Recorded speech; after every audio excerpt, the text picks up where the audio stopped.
హే ladies, మీకు ఇలాగే అనిపిస్తుందా? హస్బెండ్కి కోపం వచ్చినప్పుడు ఒకసారి సిచ్యుయేషన్ని హ్యాండిల్ చేయాలి అనిపిస్తుంది. కానీ వాళ్ళు మాట్లాడేటప్పుడు మనం సైలెంట్గా ఉంటే మనకి ఫ్రస్ట్రేషన్ పెరిగిపోతుంది.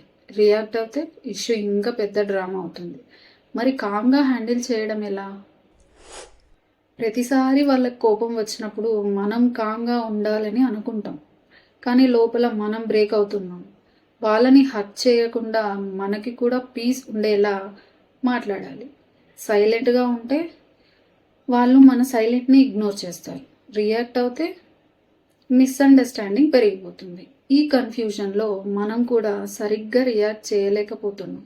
జస్ట్ 3 వీక్స్ వైఫ్ ప్రోగ్రాంలో హస్బెండ్కి కోపం వచ్చినప్పుడు ఎలా కామ్గా రెస్పాండ్ అవ్వాలి, సిచ్యుయేషన్స్ని పీస్ఫుల్గా ఎలా హ్యాండిల్ చేయాలి నేను నేర్పిస్తాను.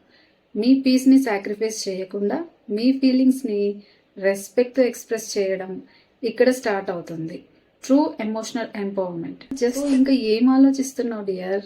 రెడీయా నాతో 3 వీక్స్ జర్నీకి? Comment me, I'm ready. Thank you.